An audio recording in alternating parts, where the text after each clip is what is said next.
پیر صاحب پسند کی شادی کرنا جائز نہیں؟ میں کہتا ہوں صاحب اور بھی بڑی چیزیں جائز ہیں، صرف ایک ہی شے جائز رہ گئی ہے۔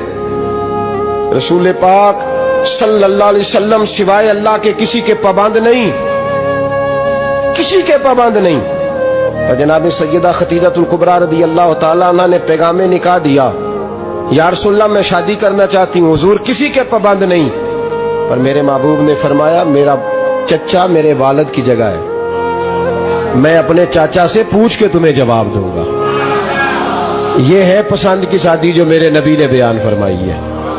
تو سارا کچھ کراس کر کر کے گزر جاتا ہے، یہاں تو حال یہ ہے کہ پالنے والا کوئی اور سائے میں بیٹھنے والا، باغ تیرے دی کر کر راکھی میں ساری عمر گزاری، تو جدوں اے پھل پکن تے آیا تے لے گئے ہور بپاری۔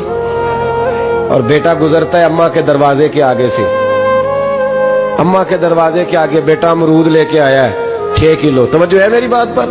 ادھر دیکھیں جی، چھوڑیں تھوڑی دیر ہماری سنیں۔ وہ امرود لے کے آیا 5-6 کلو، تو اماں کے دروازے کے قریب سے گزر گیا رات کو۔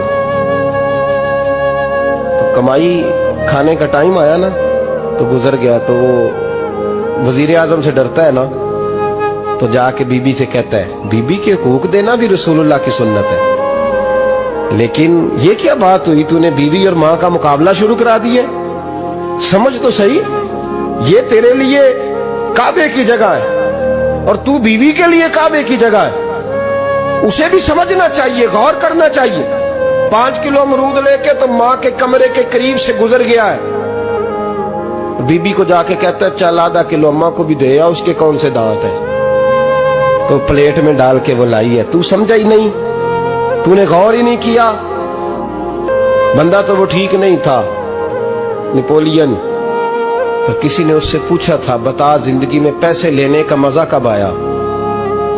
اس نے کہا کہ مجھے مزہ تب آتا تھا کہ میں اپنی ساری کمائی لا کے اپنی اماں کے ہاتھ پہ رکھتا تھا، اور پھر جب میں اپنی ماں سے تھوڑا تھوڑا خرچہ لیتا تھا نا، تھوڑا تھوڑا، توجہ ہے میری بات پہ؟ اماں جی 10 روپے دے آجے، کہ تو جب میں تھوڑا تھوڑا خرچہ لیتا تھا نا، تو مجھے یوں لگتا تھا جیسے میں بادشاہ وقت کے سامنے کھڑا ہوں اور وہ خزانے کا منہ کھول کھول کے مجھے دیتا جا رہا ہے۔ تو اس ذائقے کو سمجھ تو صحیح بھائی، تو اس کو سمجھ تو صحیح بھائی۔ یاد رکھیں اور غور کریں، ماں اور باپ۔ اور پھر یہ بھی سن لیں، نبی پاک صلی اللہ تعالی علیہ وآلہ وسلم نے ماں باپ کے لیے فرمایا ہما جنتک و نارک، یہی تیری جنت ہے اور یہی تیرے لیے جہنم ہے۔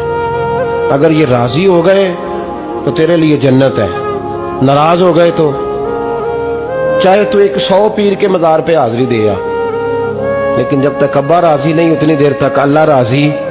یہ حدیث پاک ہے، حضور نے فرمایا جس کے والد راضی اس کا اللہ راضی، اور جس کا باپ ناراض اس کا اللہ۔ ہاں بے شک، اب یہ حدیث